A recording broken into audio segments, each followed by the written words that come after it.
Hello everyone, my name is James and this is the video number 10 of this Archer game dev series. I'm working on the enemy sprites, enemy animation, this skeleton and the code of the enemies. Okay, that's all. I hope you enjoyed this video.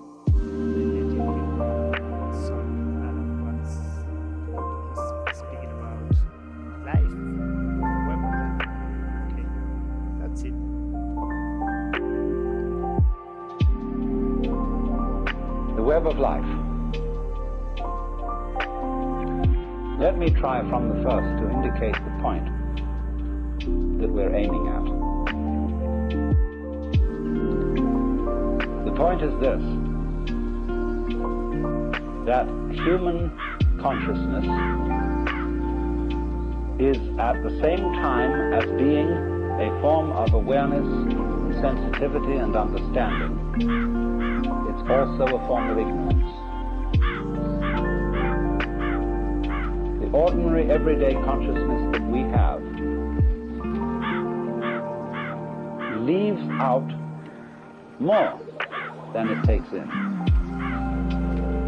And because of this, it leaves out things that are terribly important. It leaves out things that would, if we did know them, allay our anxieties and fears and horrors. And if we could extend our awareness, you see, to include those things that we leave out, we would have a deep interior peace.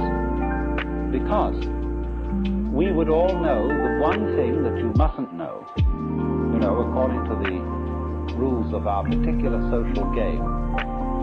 The one thing you mustn't know that's really not allowed, that is the lowdown on life. And then the lowdown, on the one hand, means the real dirt on things. But the lowdown is also what is profound, what is mysterious, what is in the depths. And there's something left out. And our everyday consciousness screens this out in the same way that when you say you have weaving, you have, say, on this rug here in front of us, when the black finishes here, the black threads will go underneath and then appear again over here, then they'll go underneath the white and then they'll appear again over here, you know? So that the back will be the obverse pattern of the front. Now, the world is like that. Our sense organs are selective.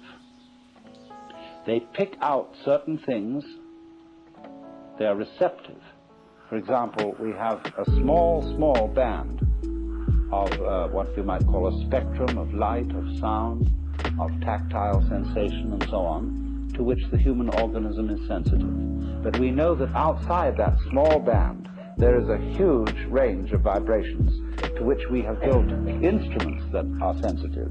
Things like cosmic rays, ultraviolet rays, gamma rays, hard X-rays, so on. They're all outside the band of our spectrum. And obviously, there are things that are outside the range of our instruments. We may build new instruments someday which will evoke, bring into our consciousness other orders of vibration altogether, but yet, as yet we don't know about them. So you could imagine, you see, the universe is a vast system of vibrations and has infinite possibilities. All these vibrations, you know, are like the strings on a harp.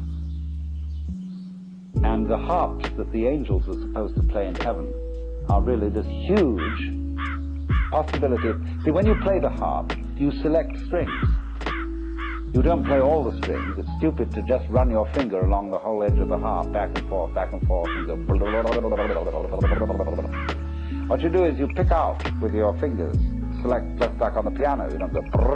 You pick out certain notes, and these make the patterns. But at the same time as you pick out, you reject what you don't pick out. but it's all there, constituting a fundamental continuity, the kind of continuity of the thread as they go to the back of the woven material and make up the obverse of the pattern that's on the front. Now, the question that is absolutely basic for all human beings is, what have you left out? You see? You are focused on certain things that constitute what you call everyday reality. Look, you single out people, and you see them sitting all around, and you know there are things that are really there. And then behind the people are the houses or whatever we live in, and the earth, and behind all that the sky, and so on. But we see the world as a collection of rather disjointed events and things. And I might say to you as you came in here today, now, my goodness, you all forgot something. What did you forget? You think, my goodness, did I put my pants on? Did I wear a sweater? Did I put my glasses and my hair on, or my wig or whatever? And no, it's none of that. Well, something you forgot. See, everybody's forgotten something. You left it out. You just missed it. See? And so I can bring this out, what you've forgotten, if I ask you, who are you? Well, you say, I'm Paul Jones, or whatever your name happens to be. I say, oh, no, don't give me that stuff. Who are you really? And you think, whoa, of course I'm just me. No, don't give me that. I don't want to hear all that nonsense. You're playing a trick on me. Really, deep down, who are you? But I don't know. Well, that's the thing to find out. That's the thing that's been forgotten. See, that's the underside of the tapestry, the thing that's been left out.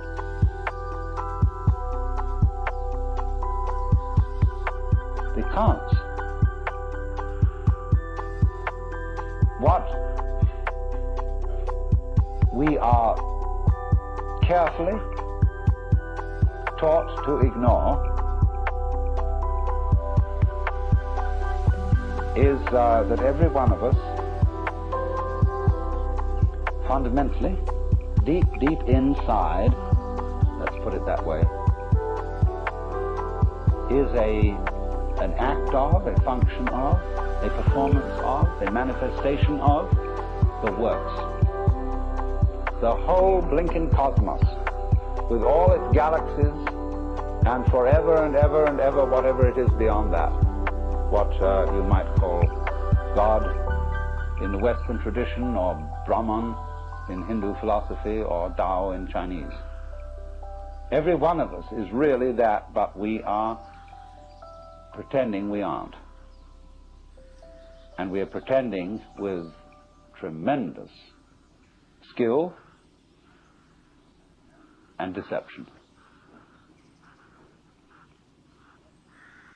Now, what I would call a really swinging human being is a person who lives on two levels at once. He's able to live on the level of being his ordinary ego, his everyday personality, and play his role in life and observe all the rules and so on that go with that. But if he's only on that level, if he's only playing that kind of thing, and thinks that's all there is, it becomes a drag. And he starts being the kind of person who feels that he's just got to go on surviving. See? It's terribly important to go on surviving, to live. And he works at that. And his children learn the same attitude from him. And they, he says, well, I've got to survive because I've got all these children I've got to support, and so on and so forth. And then they take the same attitude. And they breed up children, and they feel compulsive about supporting them, because they've got to go on. And so nobody really has any fun. It's just We've got to make this thing, see? And you don't have to. See, whenever I get somebody who comes to me and says, I really can't go on, I have to commit suicide, I say, well, that's entirely, you're right. There's really no reason why you should go on, and if you want to commit suicide, do it. You can check out. Of course, this reduces anxiety. When they feel free to commit suicide, they don't really have to commit suicide so much. You know, you can commit partial suicide.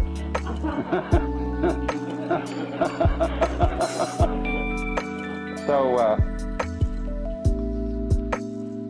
the sense that you just have to go on living, see, that life is a must. When you say to anything spontaneous, see, life is spontaneous. It happens, in the words of the Taoists, zheran, which means of itself so. That's their Chinese expression for nature. What happens by itself, what isn't pushed, but it just pops up, you see? Like, gee, I'll never forget, there was a great Zen master I knew once in New York. He was giving a lecture one evening, and he was dressed in his gold ceremonial robes, and he was sitting in front of an altar like this sort of thing, but he had a table in front of him with very formal, with candles on it, and a sutra scripture on a little desk, and he was lecturing on the sutra, and he said, fundamental principle in Buddhism is no purpose. Purposelessness. When you drop fart, you don't say, at 9 o'clock I drop fart. It will happen of itself. You know, and all these pious Western devotees, you know, kind of put their handkerchiefs in their mouths and try not to laugh. So, but that's the meaning of something that happens of itself, like drop fart or have hiccups or you came into being, you know.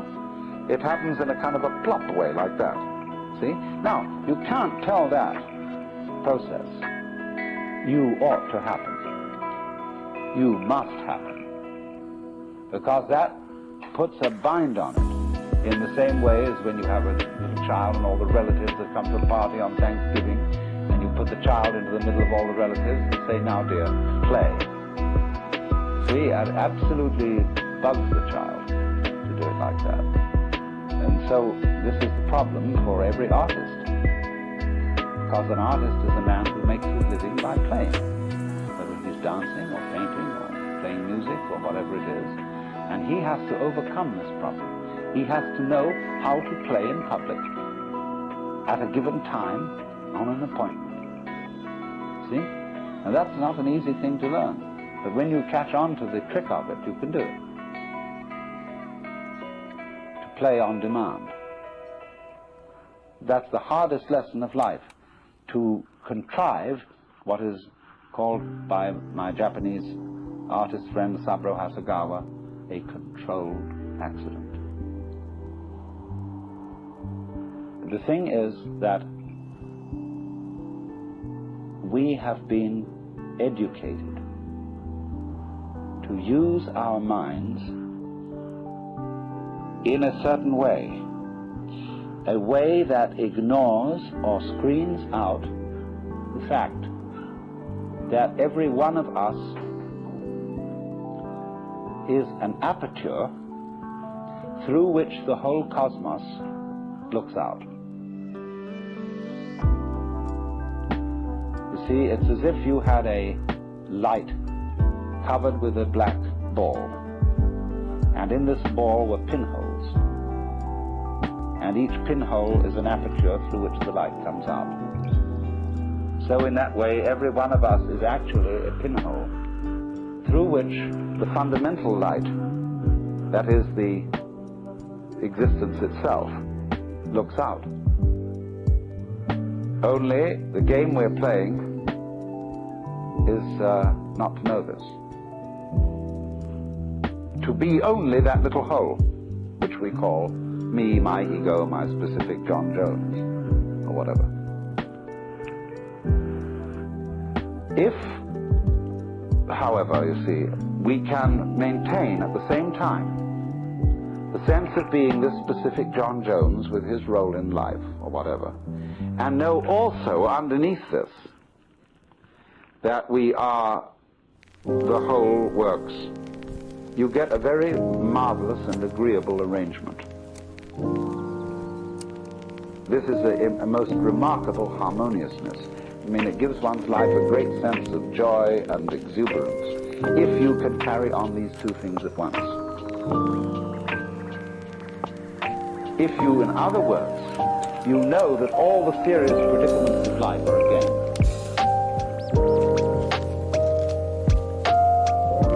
Now, I want to put it two ways. I'm not saying that it's a bad thing, something to be condemned, to take your own individual life seriously, in dead earnest, and to have all the problems that go with that. Do you understand that being that way, that being a real mixed-up human being,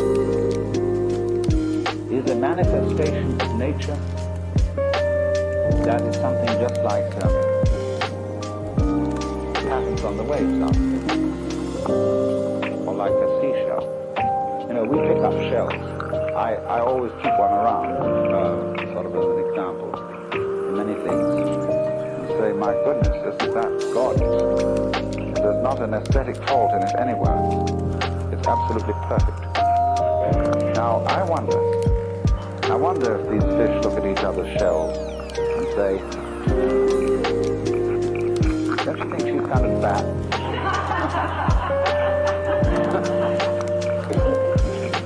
Oh my, those markings aren't really very well spaced. But that's what we do. See, we don't realize that all of us, in our various goings-on and behavior and so on, are just as more marvelous, much more complicated, much more interesting.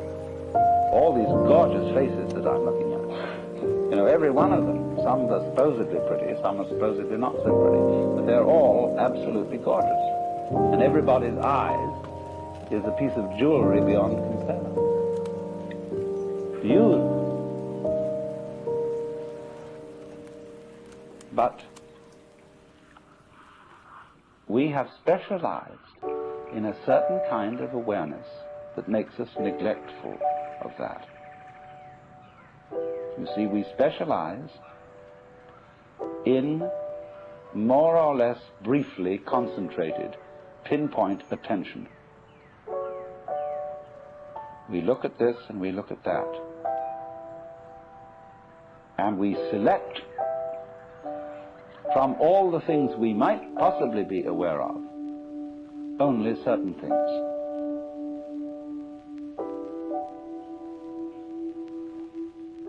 And as a result of that, we leave out of our everyday consciousness, generally speaking, two dimensions of experience. One, amazing beauty of experience that we never see at all. And on the other hand, the very deep thing, the sense of our basic identity, unity with, oneness with the total process of being. See, because we are staring, as it were, at certain features of the landscape, we don't see the background. And because we get fascinated with, you know, I could go into details of this shell, as I said, and put myself in the mind of a conch, or whatever it is that lives in this thing, and to say, that's not so hot, that one. Like that, see. And so, I wouldn't see the whole thing. But when I look at it like this, when anybody looks at it like that, we say, oh my God, isn't that gorgeous?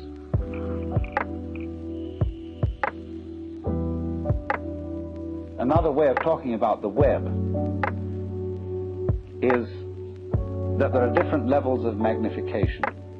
For example, supposing you take a piece of embroidery, and here it is, obviously in front of you, an ordered and beautiful object. Then you take out a microscope and you look at the individual threads. At a certain point, as you turn up the microscope, you'll get a hopeless tangle, which doesn't make any sense at all. The wrapped fiber that constitutes the thread is a mess. Hasn't been organized, nobody did anything about it. But at the level of magnification at which you actually see it with the naked eye, it's all been organized. All right, now keep turning up that microscope.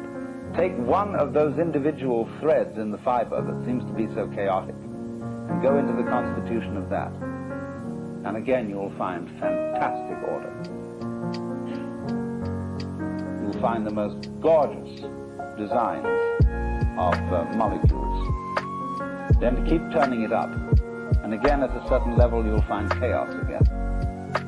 All right, keep going. And at another level, you'll find this marvelous order.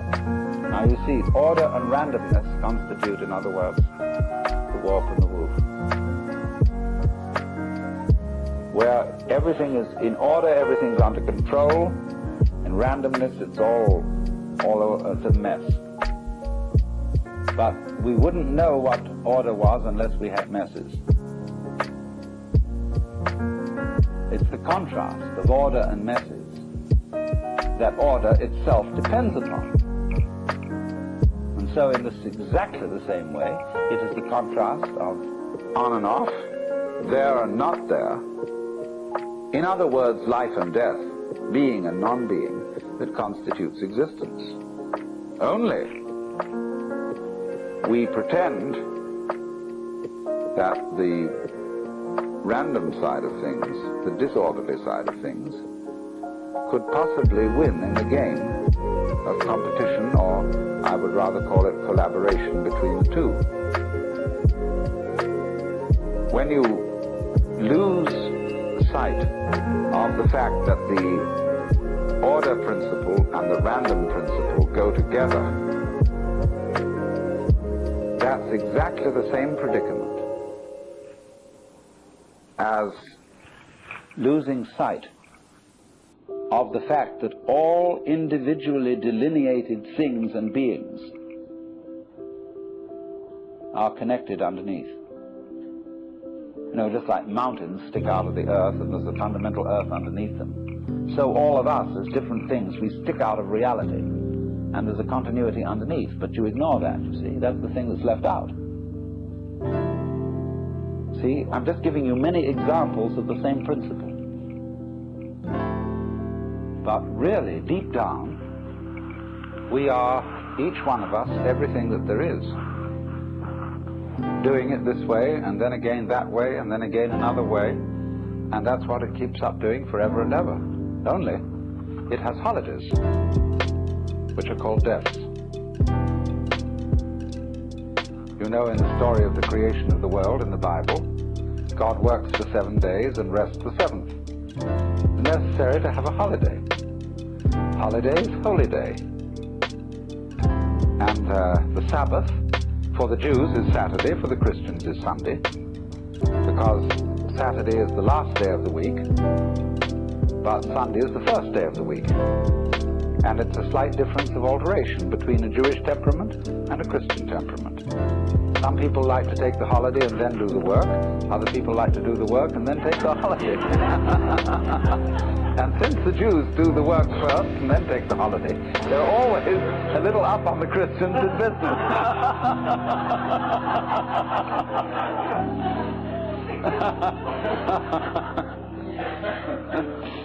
But the point is that a holiday, this pause between something going on, is of the essence of the idea of a web.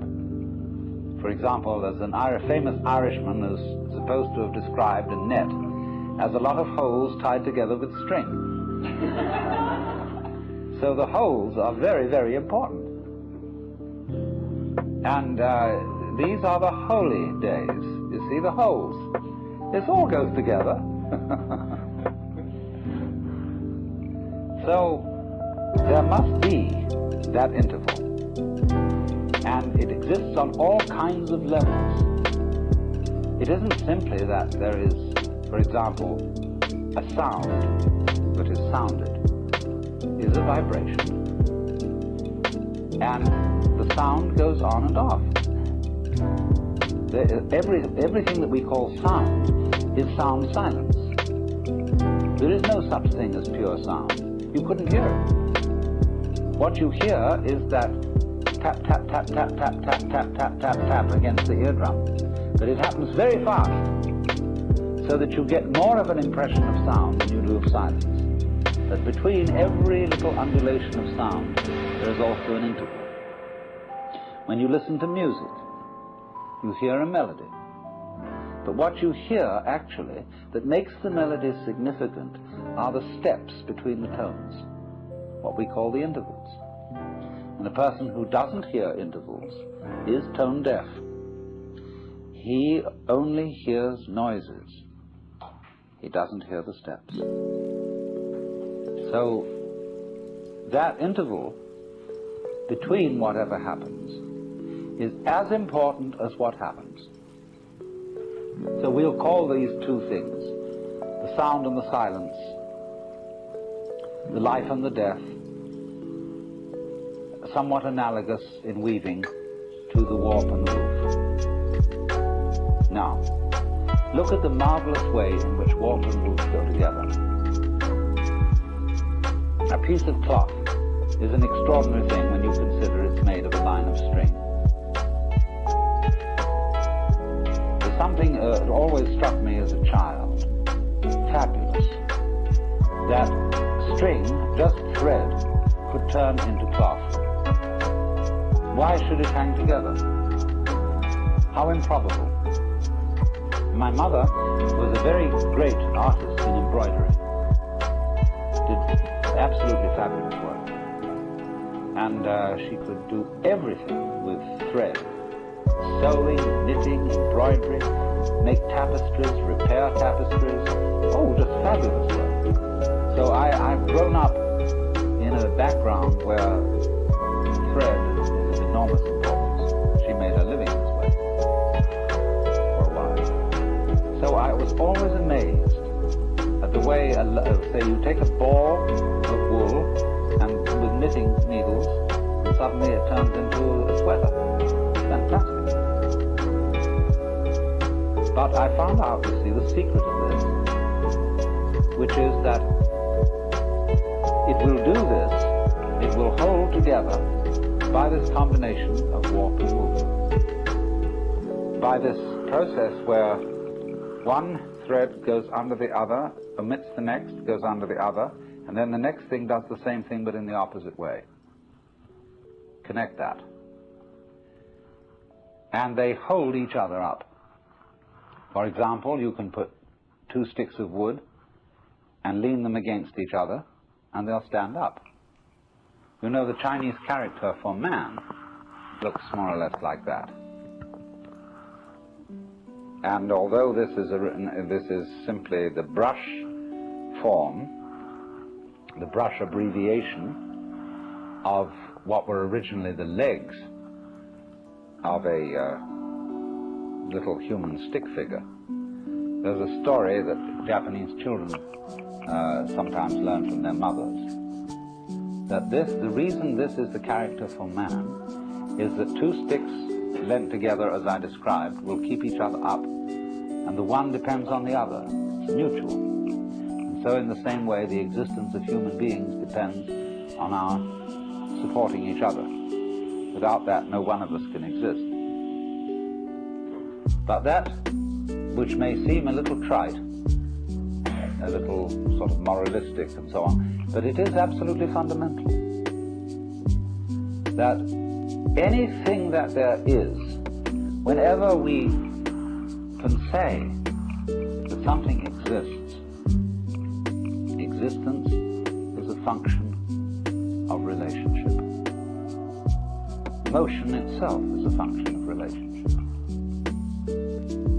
For example, Forgive me if some of you have heard this one before, but it's a very important basic lesson.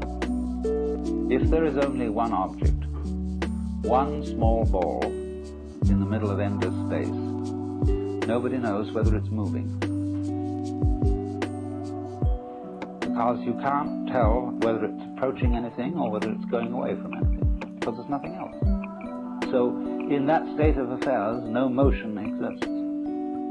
But if we introduce a second ball into the picture, and the two either come towards each other or go away from each other, then we can say that both of them, or either of them, is in motion.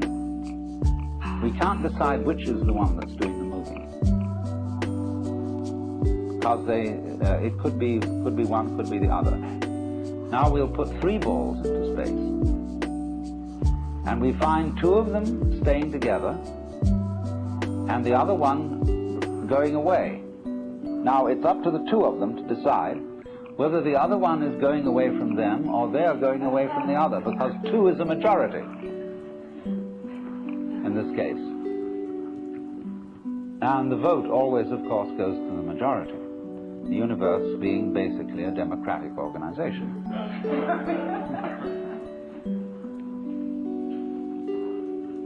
And so it goes. Now, once you've got that, you can see that motion is a form of relationship. All right, let me put it in another way. Energy is a form of relationship. If the universe is basically a play of energy, then you can say energy and relationship go together. Now, what is this saying? This is saying that being, existence itself, is relationship. Let's look at it in several other ways. You know the old question. If a tree crashes in a forest, and there is nobody around to hear it, is there a noise? This question has been discussed in many futile ways. But noise, basically, is a state of affairs that requires an eardrum and an audio nervous system behind the eardrum. When the tree falls, it makes the air vibrate. If there is anywhere around an ear with the appropriate nervous system, there will be a noise, because noise is a relationship between motion in the air and ears. If there is not any ear around, there won't be any noise, although there will be vibration in the air. And if there is some instrument around, such as a microphone attached to a tape recorder, which is a mechanical copy of a human ear, then, according to that, there will be noise. There will be a vibration. In the same way, let's suppose the sun sends out light into space. Now, the space surrounding the sun will be black darkness, as if there were no light in it, unless a planet happens to float by. When a planet floats by, there will be light. In the darkness. But if there isn't anything to relate to the sun in that way, then comes no light.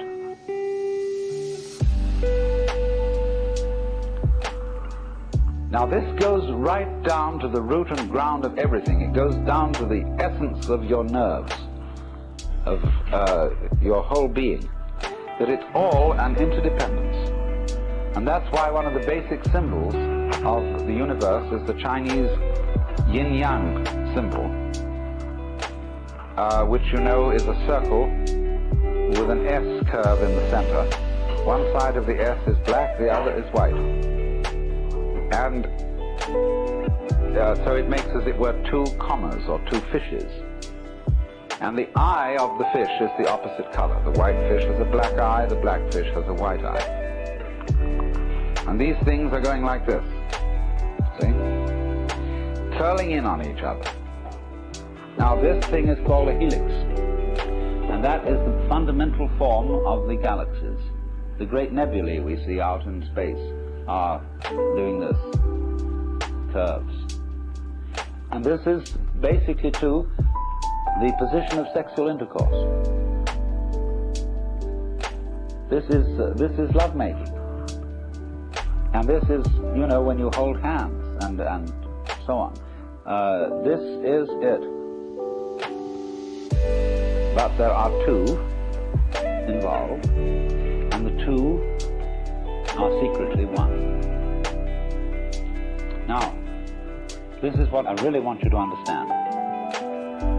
To get into the unitive world, underneath, underlying and supporting the everyday practical world, there have to be certain alterations in one's common sense. Now, there are certain ideas, and beyond these ideas, certain feelings that are difficult to get across, not because they're intellectually complicated, not at all because of that, but because they're unfamiliar. They're strange. We haven't been brought up to accommodate them. In exactly the same way that in past times, people knew that the planets were supported in the sky because they were embedded in spheres of crystal. And if they weren't embedded in spheres of crystal, and of course you could see them because you could see through them, they would fall down on the Earth. And now when astronomers finally suggested that there were no crystal spheres, people felt unbelievably insecure. See? They had a terrible time assimilating this idea. Now, do you see what it involves to assimilate a really new idea? You have to do quite a flip. For example, there's some people whose number systems only account for quantities. 1, 2, 3, many. So they don't have any concept of 4 corners to a table. The table has many corners. And a pile of pebbles is, in that sense, equivalent in manyness to the 4 corners of the table. Now they have difficulty, you see, in beginning to assimilate the idea of counting through and numbering all those corners or all those pebbles. But we've done that. And so to us that is perfectly simple. But imagine the kind of mentality, the kind of person to whom that is not simple at all. So now in exactly the same way, there is here what I'm trying to explain. A new idea that most people don't assimilate. And that is the idea of the total interdependence of everything in the world. The Buddhists in Japan call it jiji-muge. Jiji-muge, between thing and thing, between event and event there is no block. And they represent this imagistically as a network. Imagine a multidimensional spider web covered in dew in the morning. And every single drop of dew on this web contains in it the reflections of all the other drops of dew. And of course, in turn, in every drop of dew that one drop reflects, there is the reflection of all the others again. And they use this image to represent the interdependence of everything in the world. In other words, if we give this dewdrop image, if we put it into a linguistic analogy, we would say this: words have meaning only in context. The meaning of any word depends upon the sentence or upon the paragraph in which it's found.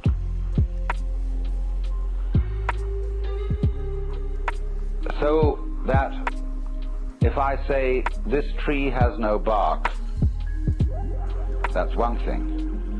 And if I say this dog has no bark, that's another thing. So you see always that the meaning of the word is in relation to the context. Now in exactly the same way, the meaning as well as the existence of an individual person, an organism, is in relation to the context. You are what you are, sitting here at this moment in your particular kind of clothes, and with the particular colors of your faces and your particular personalities, your family involvements, your business involvements, your neuroses and your everything. You are that precisely in relation to an extremely complex environment. So much so that if, let's take for example this piece of wood that forms a support to the beam out here. Now believe me, this is true. You can see that has little nubbles on it and so on. If it were not the way it is, you would not be the way you are. The line of connection between what is, it is, and you are is very, very complicated. Also, we could say, if a given star that we observed didn't exist, you would be different from what you are now. I don't say you wouldn't exist, but you would exist differently. But you might say the connection is very faint, is something that you don't ordinarily have to think about. It's not important. But basically it is important. Only you say, I don't have to think about it, because it's there all the time. See, for example, the floor is underneath you all the time. Some sort of floor, some sort of earth. And you really don't have to think about it. It's just always there, it's always around. If you become insensitive, you stop thinking about it. But there it is. And so in the same way, our subtle interdependence with, mind you, it's not just our plain existence, it's the kind of existence we have is dependent upon all these things. Also our plain existence, but that gets way down. But the fundamental thing is existence is relationship. In other words, if my finger up here is all alone and the wind doesn't move and nothing touches it, it stops knowing that it's there. But if something comes along and does, immediately it's aware that it's there. So,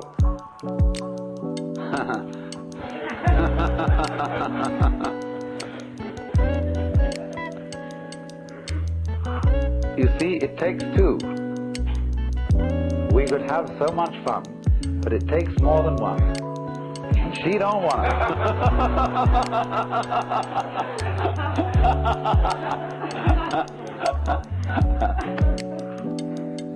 But in this way, you see, what we call duality, you can see, can't you, how duality is fundamental. It takes two.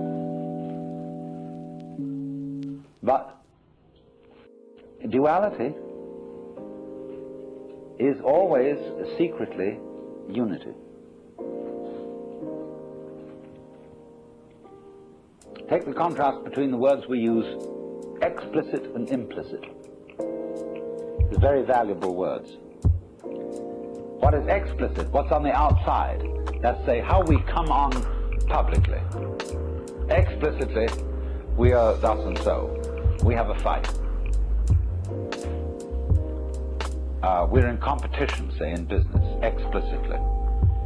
But implicitly, we've worked this out, that we've agreed in a secret way that nobody knows about, that this competition is extremely valuable to both of us. Take it politically, for example. Let's take the situation of Russia versus the United States. Explicitly, in public, this has to be a big fight. These two ways of life, these two ideologies are opposed. They say, no, we're... But behind the scenes, it's all been carefully worked out. You bet it has. That this opposition has to happen. Because our economy depends on it. And their economy depends on it. And everybody knows this who's smart. But there are a lot of people who get taken in by the propaganda, and they should be taken in because that makes the thing work. It's crazy. But that's the way it goes. And everything works this way. There is, for example, when swans start to mate, they're not sure what they're supposed to do. And they begin to fight. I had a long talk about this with C.G. Jung. He lived on the edge of Lake Zurich, and he had a little summer house right on the water's edge, and there were many swans there. And I was getting up at the end of a conversation with him, and we were beginning to walk back to the main house, and I said, "Isn't it true that swans are monogamous?" And he said, "Yes, they are." He said, "Do you know, I have had the most interesting relationships between these swans, and many of my female patients who thought they were homosexual." I mean, Jung wasn't a sexual snob. I mean, he understood all the legitimacy of all kinds of sexual variations. But he said it has been a point of departure for our discussions. And he said it's a very funny thing that when they begin to mate, they start fighting. And they don't know what it's all about, and then suddenly the fight turns into lovemaking. So that's what I mean. Underneath opposition, there is love. Underneath duality, there's unity. The Tweedledum and Tweedledee agreed to have a battle. So, you see, here's that weaving principle. The things hold together by over, under, under, over, over, under, under, over, over, under, under, over. And that creates a stuff, it creates a fabric, it creates clothing, it creates shelter, it creates what we call matter. Matter, mater, mother, and also the same word maya, illusion. See, the world as a marvelous illusion. Now we've got to go into this. Look at another form of the thing. You can play it not only by two as one, but you can play it by three as one. You know the trademark for Ballantine's Ale, which is 3 interlocked rings. Now the way these rings are interlocked is such that they are joined only if the 3 of them are present. If you take one away, the other 2 fall apart. This is a very interesting phenomenon, but it can be created physically with steel rings. Their cohesion depends on all 3 of them being present.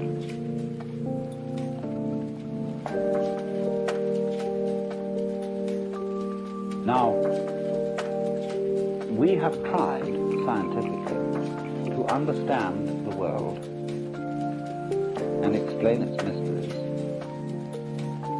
by analyzing the smallest particles of things that exist. Inquiring down, what is this thing we call flesh or call steel or stone? What is it made of? Go down into the midst of it. And that's given us a certain understanding. But only half of the understanding. Equally important is not what is the tiniest particle, but in what context is the tiniest particle. You see? In relation to what is it? just as the word bark, as I showed you, has different meanings in different sentences. So, cells, molecules, atoms, have different properties in different contexts. So what the scientist equally needs to study is not simply what is anything when very, very minutely analyzed, but where is it? When is it? That makes all the difference. So do you see that a lot of people who get anxious when they hear that everything is relative have no need to get that anxious. Relativity isn't some kind of slippery morass in which all standards and all directions get lost. Relativity is really the soundest situation that there is. See, it's the one supporting the other. It's this thing. Do you know this? This is wonderful. X marks the spot. Imagine this going on and on. Supposing my finger were indefinitely long, both fingers, and they were doing this. They're just crossing each other. Now, on one side of it, it's a pair of scissors, and it cuts. What is it on the other side? Why, it's opening female legs, saying, please come in. It's utter softness, utter receptiveness. On the other side, it's... But on this side, it's...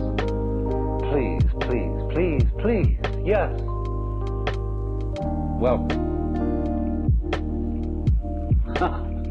And everything's based on that. See, it's this way. Sharpness, teeth, biting, spines, crab shells, all that kind of thing, you know. On the other side, it's the melting softness of life. See, they go together just like that.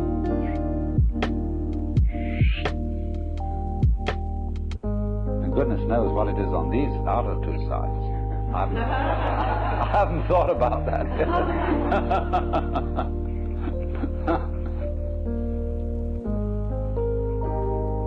So, if you see that, if you get that principle, you can feel yourself not sort of just rattling around in the world as a kind of, you know, somebody who's been stuck down there. But you can feel yourself going on in absolutely exact relationship with everything around you. And this is very beautiful. It isn't just that you are here looking at what's out there, like you might be photographing it with your eyes. It's that if that there wasn't there, you wouldn't be here. The outside thing that you see and the inside thing that you are poles of the same magnet, or back and front of the same coin, and without one there isn't the other. That means, of course, then, that we are living in the midst of a world of animals, vegetables, minerals, atmospheres, astronomical bodies, that's highly intelligent. Its intelligence concentrated, crystallized in our brains. That's where it comes out, you see. In any field, let's say, let's take any field of forces, we take a sort of chemical solution, and at certain critical points in this chemical solution, the crystals start to form. And so in the same way, the total intelligence of this whole universe crystallizes in human brains. also in other kinds of brains. That's where it really comes out. But it's total intelligence of the whole field that does this.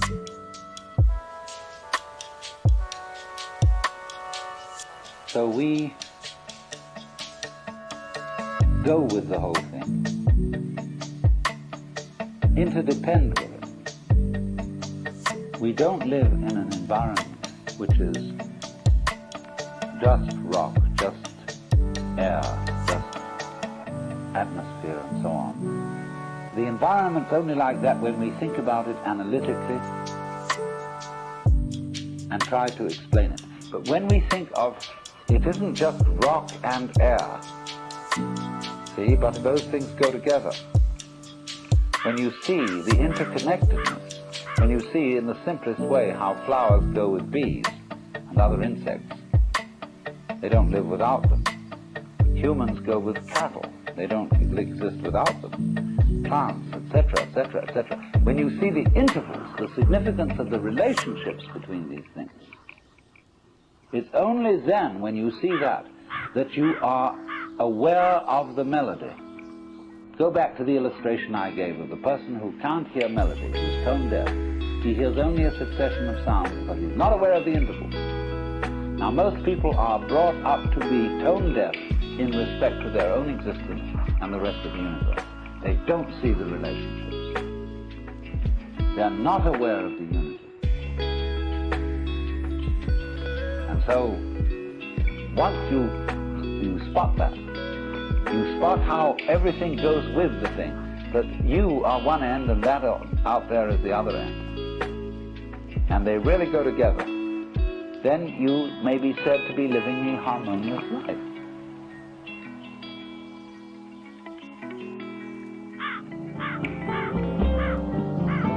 This concludes Session 3 of Out of Your Mind, Essential Listening from the Allan Watts Audio Archives.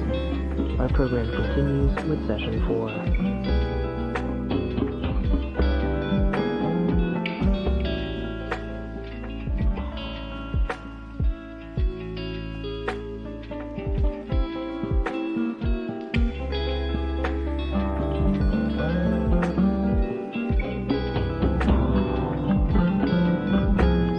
Presents Out of Your Mind, Essential Listening from the Allan Watts Audio Archives. Session 4, The Web of Life, Part 2 with Allan Watts.